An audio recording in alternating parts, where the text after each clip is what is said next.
अकारण करुणा वरुणालय भक्तवांछा कल्पतरु तड़ित विनीत पीतांबरधारी श्री बालकृष्ण लाल की वांगमय प्रतिमूर्ति श्रीमद् भागवत महापुराण के चरणों में नमन करते हुए स्थापित समस्त देवताओं का ध्यान धरते हुए कुशलगढ़ की पावन धरती पर सप्ताह ज्ञान गंगा महायज्ञ का जो अनुष्ठान चल रहा है, पुरुषोत्तम मास के इस पावन पर्व पर भगवान के एक नाम को सुनने का, अनंत नामों को सुनने का जो फल प्राप्त हो रहा है, यहाँ किशोरी राधा रानी लुटा रही है। भगवान कृष्ण की लीलामृत, भगवान की जो लीला रूपी जो आभूषण है, भगवान धराधाम पर पृथ्वी पर आते हैं और भगवान धराधाम पर पृथ्वी पर आकर के भगवान ने जो लीलाएं रची है, उन लीलाओं को व्यास गादी बांट रही है। बहुत सारे भिखारी बैठे थे दिन रोड पर, बहुत बड़ी बिल्डिंग के सामने बैठे थे। उनको पता है कि इस बिल्डिंग में शेर शैतानी रहती है। एक दिन सेठानी का जन्मदिन था, सेठानी बड़ी प्रसन्न थी। एकदम सेठानी ने अपनी तिजोरी खोली और तिजोरी के अंदर से बड़े बड़े आभूषण निकाल ले, पहनने का हार, कड़ा, अंगूठी, बाजूबंद, साफ साफ जितनी भी रकम थी सारी रकम निकाल करके, जो जितनी भी रकम थी उस रकम को लेकर के वो सेठानी खड़े रह करके उड़ाने लगी, फेंकने लगी। जितने भिखारी बैठे थे आश्चर्य पड़ गए, आज क्या है, आज सेठानी एकदम फेंक रही है। और सबने अपने अपने आभूषण लेना चालू कर दिए, लेकिन उसी भीड़ में कुछ सो रहे थे। किसी की गड्डी हाथ लग गई, किसी के हार हाथ लग गया, किसी के पाटली हाथ लग गई और कुछ बेचारे सो ही रहे थे। मैं किस सेठानी की बात कर रहा हूँ? उसी सेठानी की बात कर रहा हूँ सज्जनों, कि राधा रानी भगवान की लीलामृत जो भगवान की कथा है, व्यास गादी के माध्यम से कुशलगढ़ में बैठ करके वो किशोरी राधा रानी की कृपा दृष्टि से इस व्यास गादी पर न तो गला काम करे न कला काम करे, इस व्यास गादी पर सिर्फ राधा की कृपा काम करती है। और यहाँ बैठ कर जो लुटाया जा रहा है, कुछ तो जगह थे जिनके हाथ लग गई और कुछ बेचारे अभी भी अभागे थे जो सोए रह गए। गांव में कथा हो रही, हाथ नहीं लगी, गली में कथा हो रही, मोहल्ले में हाथ नहीं लगी, पड़ोस के गांव में कथा चल रही है।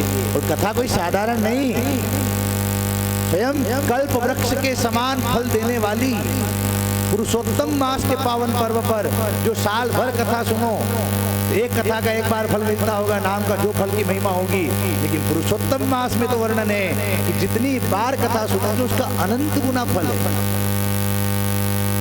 ये अभी एक बहुत बड़ा एक योजना चल रही है, ये विशेष उपहार है, विशेष कोई योजना भगवान ने दे रखी है। इस महीने में जो जितना ज्यादा बोएगा वो उतना ज्यादा काट सकता है, उतना ज्यादा प्राप्त कर सकता है।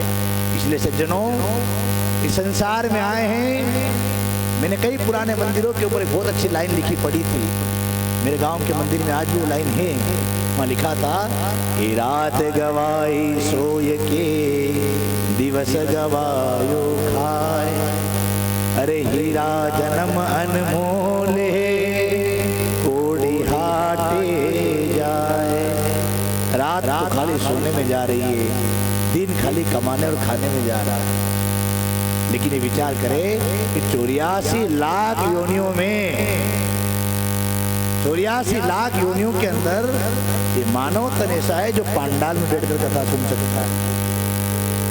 ये मानव ऐसा है जो यज्ञ कर सकता है, दान दे सकता है, भजन कर सकता है, पूजन कर सकता है, पाठ कर सकता है। इसके अलावा 84 लाख योनियों में कहीं सुविधा नहीं मिलेगी। अच्छा, खाना पीना और कहीं नहीं मिलेगा, यही मिलेगा खाली, वो तो सभी योनि मिलेगा। खेलना कूदना, हमसे अच्छा कुत्ते बिल्ली के बच्चे खेल लेते होंगे।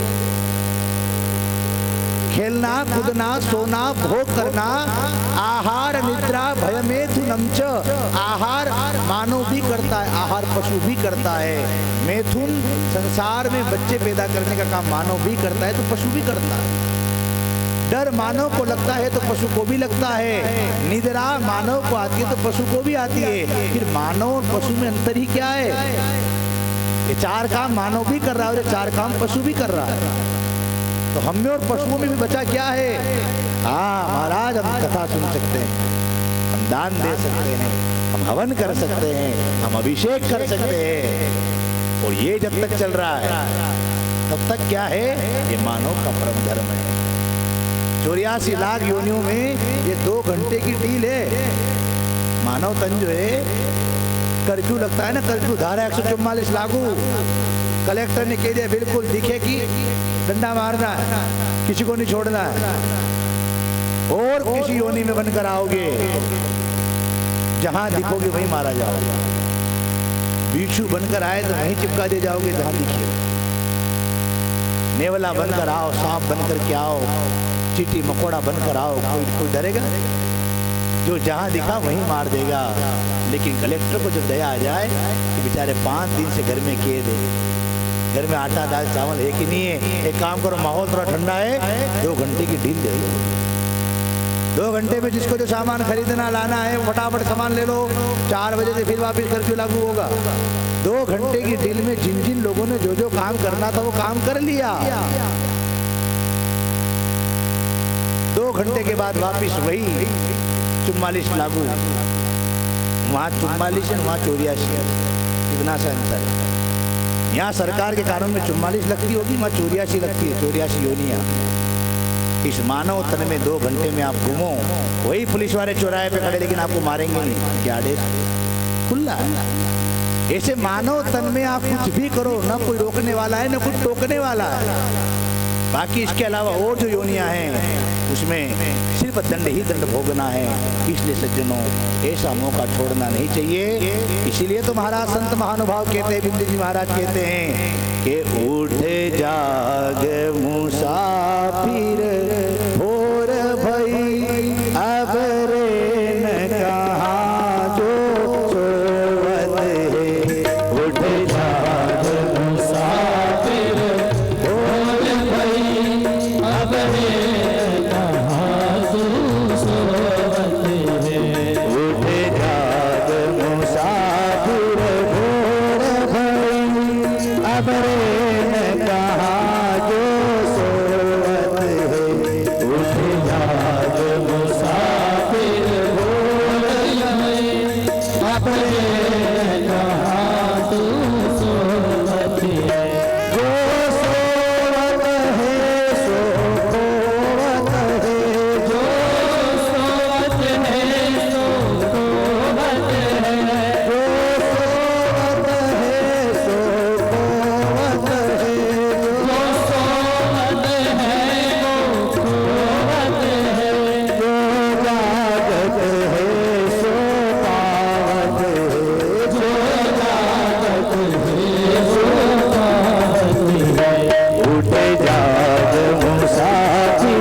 चलिया चूग खेत लिया, जब चलिया चूग खेत लिया, फिर पछताए क्या होवत है, फिर पछताए क्या होवत है। उठ जाग मुसाफिर मोड़ भई, अबरे कहाँ जो सोवत है।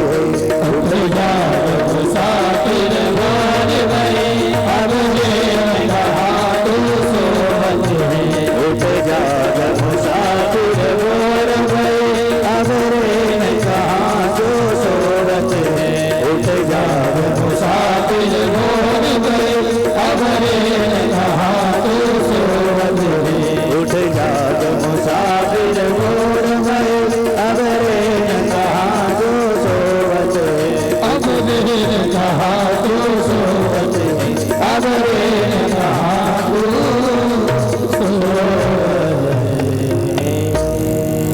नादान भुगत अपनी करनी, नादान भुगत अपनी करनी, और पापी पाप को चैन कहाँ, और पापी पाप को चैन कहाँ। जब पाप की गठरी शीश धरी, जब पाप की गठरी शीश धरी, फिर शीश पकड़ क्यों रोवत है, फिर शीश पकड़ क्यों रोवत है। ये साधु संत महात्मा सज्जनों मार के नहीं, खाली के समझा सकते। भैंस होती तो बहुत बड़ा लठ लेते कूटते, इंसानों को थोड़ी कूटा जाता है। खाली वाणी का डंडा है, उससे प्रहार कर सकते हैं। भैया आदेश नहीं दे सकते, आपसे निवेदन कर सकते हैं कि अब जो समय जा रहा है ये जाने दो, लेकिन जो बचा है इसमें तो कम से कम भगवान से प्रीति चालू रखो। क्या करना है साहब भगवान से प्रेम करने के लिए? भगवान से प्रेम करने के लिए हाथ से खेतों में काम करो, पाँव से खेतों में काम करो। आंख देख रही है वो अपना काम करी, उसे निगाह रखो। लेकिन जीवा जो फिरी पड़ी है ना, ये जीवान जो खाली बैठी है, इससे कम से कम भगवान का नाम लो। राम राम राम राम राम राम आदत बना लो। सोओगे उठोगे वहाँ राम राम राम राम राम राम। मैं निश्चित रूप से कहता हूँ जिस दिन जाने अनजाने में आपके 13 करोड़ नाम पूरे हो जाएंगे, उस दिन मेरा भगवान राम किसी न किसी रूप में आपके सामने जरूर प्रकट होगा। इसमें कोई संदेह नहीं है। इस व्यास गादी पर विश्वास हो तो 13 करोड़ की संख्या बचना चालू करो। गोस्वामी तुलसीदास जी के सामने राम जी खड़े हैं। चित्रकूट के घाट पे भई संतन की भीड़, और तुलसीदास चंदन घिसे तिलक देत रघुवीर। सामने राम जी खड़े हैं, आपके हर मनोरथों को सिद्ध करेगा। और जीवन का सार क्या है सज्जनों? आपका संकल्प क्या है? लोग संकल्प रखते हैं, मेरा वो संकल्प है, मेरा वो संकल्प है। कलेक्टर बनना आसान है, लेकिन भगवत प्राप्ति करना बहुत मुश्किल है। वैसे भगवान चाहे तो बहुत सहजता से प्राप्त हो सकती है। तो बुद्धि से कोई भगवान को प्रकट करना चाहे तो बुद्धि फेल हो जाएगी, लेकिन भगवान प्राप्त नहीं होगा। फिर ही बैठे हो, जब भी विचार हो हृदय में राम राम राम राम राम राम राम राम राम राम राम राम राधा राधा राधा राधा कृष्ण कृष्ण कृष्ण कृष्ण, जो आपको उचित लगे, जैसा मन चाहे ऐसे भगवान के भजो, तब जाकर के जीवन में परमार्थ की प्राप्ति होगी। सुबह आप लोग कथा में सुन रहे थे सुखदेव भगवान का ध्यान। सुखदेव भगवान की क्या विभूति है। जन्म लेते ही ये भागवत का जो वक्ता है और इस भागवत का जो श्रोता है, ये दोनों ऐसे अद्भुत व्यक्ति है कि इन दोनों ने संसार में जन्म बाद में लिया, माँ के गर्भ में भगवान का दर्शन पहले किया। सुखदेव भगवान ने भी अपनी माँ बिटिका के गर्भ में भगवान नारायण का दर्शन किया, और परीक्षित ने उत्तरा के गर्भ में भगवान कृष्ण का दर्शन किया। आप लोग हमेशा कथा में सुनते हो, इस कथा का वक्ता और श्रोता दोनों भगवान को प्राप्त कर चुका है। दोनों ने भगवान को प्राप्त कर लिया। अरे जो भगवान को प्राप्त कर ले वो नरक जाएगा कभी? जिसने स्वयं ने भगवान ने जिसको दर्शन दे दिया, उसे किसकी ताकत की कोई मार दे? वो तो तरते ही तरते हैं। और भागवत का वक्ता भागवत में दो ऐसे राजा हुए हैं सज्जनों, एक राजा है परीक्षित और एक राजा है कंस। कंस कहता है मैं अपनी मौत को मार दूंगा। मौत दोनों के सामने है, मौत परीक्षित के सामने भी है और मौत कंस के सामने भी है, लेकिन कंस कहता है मैं अपनी मौत को मार दूंगा और परीक्षित कहता है मैं अपनी मौत को सुधार लूंगा। अब मुझे एक बात बताओ, इसमें से कौन जीतेगा, परीक्षित या कंस? आप और हमें भी बताया जाए कि भैया मौत को मार लोगे कि मौत को सुधार लोगे? एक ही ऑप्शन है महाराज, हम मौत को सुधार सकते हैं, मौत को मार नहीं सकते। परीक्षित बनकर के अगर मौत को सुधारना चाहेंगे तो मौत हमारी निश्चित रूप से सुधर जाएगी और परम गति प्राप्त हो जाएगी। तो सुखदेव भगवान जन्म लेते ही पिता का आसन, पिता का कमंडल, पिता की माला लेकर के नंगे चरणों से जंगलों में दौड़ पड़े उस भगवान का भजन करने के लिए। सत्य भगवान का भजन ही। मेरी बात पर विश्वास ना हो, मुझे मत मानो, कम से कम भोलेनाथ, ये माताएं बहनें जाकर जल चढ़ाने जा रही है भोलेनाथ को, अपने भोले बाबा की बात तो मानोगी ना? भोलेनाथ स्वयं माता पार्वती से कहते हैं उमा कहूँ मैं अनुभव अपना। अच्छा भोलेनाथ क्या कह रहे हैं? अपना अनुभव। और भोलेनाथ कितने बड़े दयालु हैं, कितनी आयु है और कितने संघर्ष किए। उनके भी ससुर जी ऐसे थे साहब, उनके ससुर जी ने अपमान किया लेकिन घर आकर अपनी पत्नी को दिया। कई भक्तों ने ऐसे वो भस्मासुर ऐसा हुआ कि महाराज जो भगवान से वरदान लेके उन्हीं के ऊपर ट्राई करने चला। आपके माथे पे हाथ रखो तो भस्म होते ही नहीं होते। भगवान शंकर खाली यूं ही शंकर नहीं बन गए, वो कहावत है कि रगड़ रगड़ के शंकर बनाओ, ऐसे ही नहीं। तो महादेव अपना अनुभव बताते हुए कहते हैं कि उमा कहूँ मैं अनुभव अपना, सत हरि भजन जगत सब सपना। देवी अगर तुम फिर महादेव बनो, भजन करो, मैं अपना निज अनुभव तुम्हें दे देता हूँ कि जीवन में सत्य अगर कोई है तो भगवान का भजन, बाकी सब मिथ्या है। कली पावना अवतार गोस्वामी तुलसीदास जी महाराज संवत 1558 में 1553 में तुलसीदास जी का जन्म हुआ और संवत 1632 में रामनवमी के दिन ठीक मंगलवार अभिजीत मुहूर्त में, चैत्र सुदी नवमी रामनवमी के दिन उन्होंने प्रथम बार रामचरितमानस की स्थापना करी। और संवत 1680 गंग के तीर और श्रावण कृष्णा तीज सनी तुलसी तजो शरीर। 1680 गंग के तीर, 80 घाट पर, गंगा के तट पर श्रावण महीने की श्रावण विधि, श्रावण कृष्णा तीज शनि, श्रावण विधि तीज शनिवार के दिन गोस्वामी तुलसीदास जी ने प्राण छोड़े। पूरा जीवन कितना संघर्षमय रहा। लोगों ने बाबा गोस्वामी दास तुलसीदास जी से पूछा कि बाबा आपके जीवन में खूब ठोकरें खाई आपने, शादी हुई दूसरे दिन ही पत्नी ने ऐसा ज्ञान उपदेश दिया माँ रत्नावली ने कि आप उस दिन से राम को ढूंढने निकल गए। धन्य है माँ रत्नावली जिसने अपनी हरी भरी बगीचे में कुल्हाड़ी मार दी, लेकिन तुलसीदास जी को राम का बना दिया। बाबा हमने सुना है महादेव ने आपकी रामचरितमानस पर सत्यम शिवम सुंदरम लिखा। हाँ, हमने सुना है कि लक्ष्मण और राम जी आपकी कुटिया के बाहर फेरा देते थे। बोले ये बात भी सत्य है। एक काम करो, आप भी अपने जीवन का अनुभव हमें बताते जाओ ताकि हम संसार में और कहीं नहीं आपके अनुभव पर चले। तो गोस्वामी तुलसीदास जी कहते हैं ये लाखन की एक बात तुलसी बताए जात, जीवन जो सुधारो चाहो तो राम नाम लीजिए। 1 लाख की एक बात बताता हूँ, अगर जीवन सुधारना है तो जीवन जीवन में सिर्फ राम नाम को पकड़ लो, और कुछ हाथ लगे ना लगे छोड़ दो, सिर्फ राम को भजना प्रारंभ कर दो। और इसी भजन को, इसी ललक को सुखदेव भगवान जन्म लेते ही पिता का आसन कमंडल लेकर दौड़े। वेदव्यास जी महाराज पीछे पीछे दौड़े, हे पुत्र रुको, हे पुत्र रुको, हे पुत्र रुको। कुछ दूर एक सरोवर के अंदर कुछ महिलाएं स्नान कर रही थी, कुछ युवतियां स्नान कर रही थी। सुखदेव भगवान नंग धड़ंग, जिनका ना भी यज्ञोपवीत संस्कार हुआ है, न उनके शरीर पर एक वस्त्र है, एकदम दिगंबर बनकर के सुखदेव भगवान जब निकले तो महिलाएं सरोवर से बाहर नहीं आई। और सुखदेव भगवान के पिताजी कृष्ण द्वैपायन वेदव्यास जी महाराज, जिनकी आयु लाखों वर्ष की है, सफेद सफेद दाढ़ी, सफेद बाल, एक वृद्ध शरीर लेकर दौड़े पीछे पीछे। उसी सरोवर में जो महिलाएं नहा रही थी एकदम झट से बाहर निकली और कपड़े पहनने लगे। महाराज माफ करना, क्षमा करना, हम आपको देख नहीं पाई।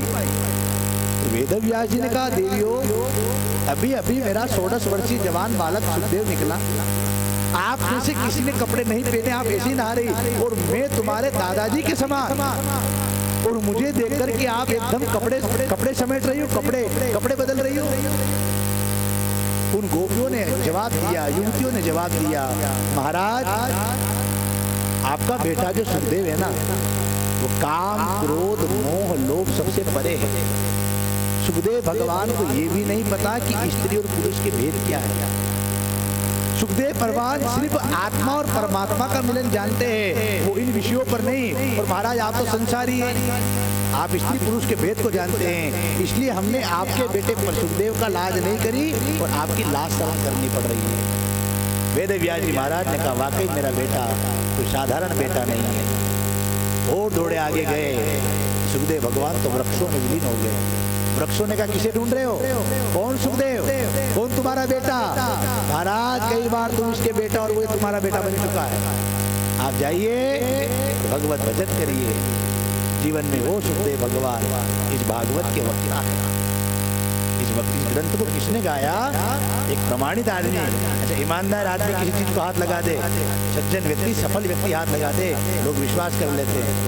तो उठे गिरिया कोई हाथ लगा दे, अरे मेरे के सारे लागू तो ढूंढो। प्रमाणित आदमी कौन है? जिसने काम, क्रोध, मोह, लोभ, मत्स्य, ईर्ष्या, अहंकार सबसे जो परे है, वो इस भागवत का वक्ता। आगे चल करके कथा कहीं भी हो, नैमिषारण्य से प्रारंभ होती है। हजारों ऋषियों ने भगवान नारायण से जाकर कहा, प्रभु हमें कोई ऐसा स्थान बताओ जहां जाकर के उनको सत्संग करे। तो भगवान ने अपने सुदर्शन चक्र से कहा कि एक निमिष मात्र में तुम जहां जाकर रुकोगे वही स्थान ऋषियों तुम्हारे भजन का होगा। एक निमिष मात्र में अरण्य नाम के जंगल के अंदर, अरण्य जंगल को कहते हैं, निमिष मात्र में भगवान का चक्र अरण्य में गिरा, उसका नाम नैमिषारण्य पड़ा। और कथा कहीं भी आप सब लोग जानते हो ना, तीर्थ नैमिषारण्य है, कलिमल कलुष विहीन, रहते थे जहाँ सूत जी तप करने में लीन। भगवान सूत जी महाराज बैठे हैं। ये सूत जी महाराज वेदव्यास जी महाराज के शिष्य हैं। लोग कहते हैं महाराज पहले राजा महाराजा ऋषि मुनि हर किसी को शिक्षा नहीं देते थे, गलत बात। हमारे धर्म का गलत प्रचार नहीं किया जाए। भगवान वेदव्यास जी ने सूत जी महाराज को शिक्षा दी। और सूत जी कौन? सूत जी सुतार। और जितने महाराज लोग नीचे बैठे कथा सुनने के लिए, वो सोनक इत्यादि 88,000 ब्राह्मण है, वो ऋषि मुनि ब्राह्मण थे। अब एक जमाना देखो कि सूत जी सुतार बन करके व्यास गादी पर बैठे हैं और 88,000 ब्राह्मण नीचे पांडाल में बैठकर एक जिज्ञासा लेकर कुछ प्रश्न कर रहे हैं। सज्जनों, जात न पूछिए साधु से, पूछ लीजिए ज्ञान, और मोल खड़ो तलवार का पड़ी रहे में दरमियान। अरे अच्छी चीज कहीं से मिले उसको उठाओ ना। अगर सोने का कंगन नाली में गिर जाए तो क्या आप नहीं उठाओगे? सोने का कंगन क्या महाराज पीतल का भी गिर जाए उठा लेगा, खाली अष्ट धातु का होना चाहिए। सोने का कंगन नाली में गिर जाए तो कितने झट एकदम आप, कितना कीचड़ ये भी देखते हो, हाथ खराब होगा नहीं होगा ये भी। जितनी स्पीड से आप उस कंगन को निकालते हो, उसी स्पीड से बात कहीं से भी उठी हो, अच्छी बात कहीं लगी तो जात मत देखो, तुरंत उसको स्वीकार कर लो।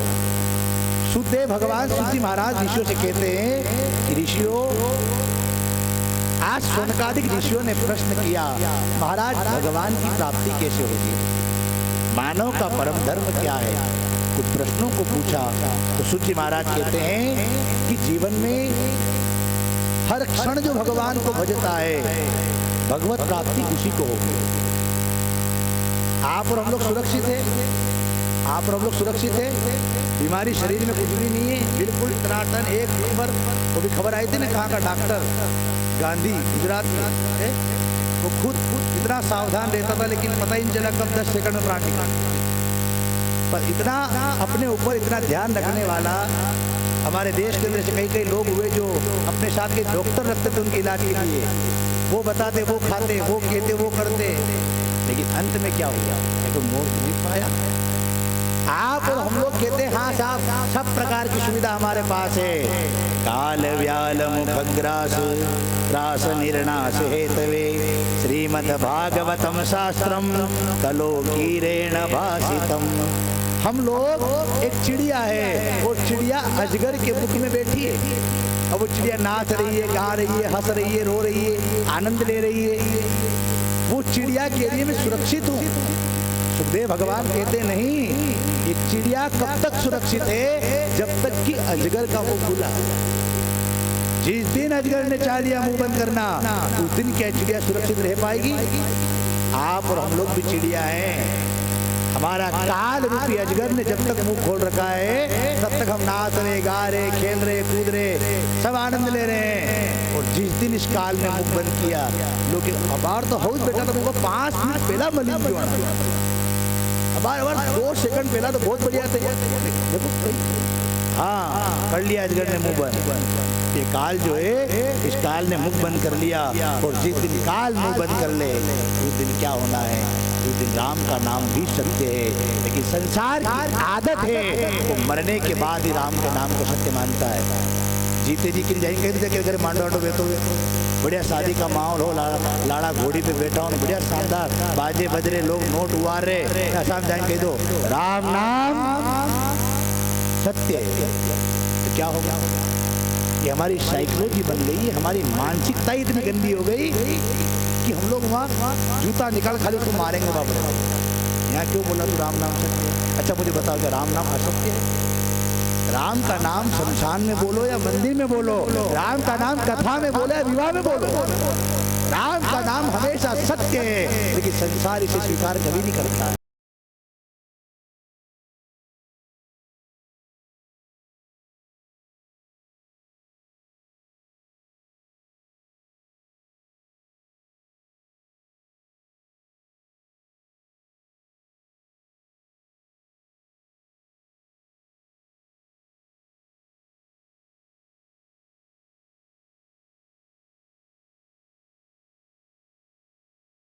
वो है श्रीमद् भागवत महापुराण। इस कथा को एक बार सनकादिक ऋषियों ने नारद जी को कहा था। बोले महाराज सनकादिक ऋषि, सनक, सनंदन, सनातन, सनत कुमार, ये 4 ऋषि ऐसे हैं जो कभी ज्यादा कहीं घूमते नहीं। ये चारों भाई एक जगह मस्ती में बैठते हैं, एक भाई कथा सुनाता है, 3 भाई नीचे बैठकर कथा सुनते हैं। एक थक जाए सुनाते सुनाते तो दूसरा आकर गादी पर बैठता है, फिर वो 3 बैठ के सुनते हैं।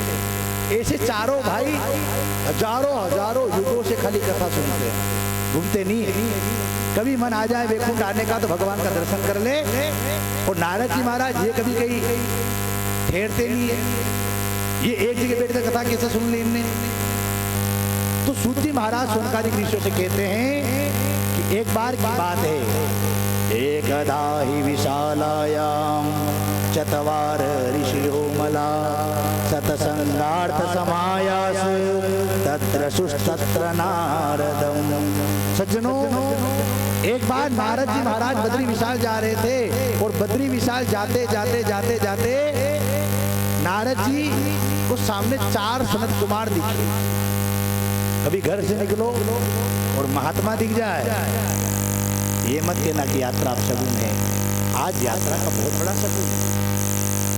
जीवन में भगवान का भक्त मिल जाए, साधु मिल जाए, संत मिल जाए, ब्राह्मण मिल जाए, यात्रा में खूब मंगलमय होना है। और यहाँ तो साधु संतों ने ये तक कहा है कि जब संत मिलन हो जाए, जब वाणी हरि गुण गाए, तब इतना समझ लेना अब हरि से मिलन होगा, अब इतना समझ लेना अब हरि से मिलन होगा, जब संत मिलन होगा, जब संत मिलन होगा, तेरी वाणी हरि गुण गाए, तेरी वाणी हरि गुण गाए, जब फल में याद हरि आए, जब फल में याद हरि आए, जब मन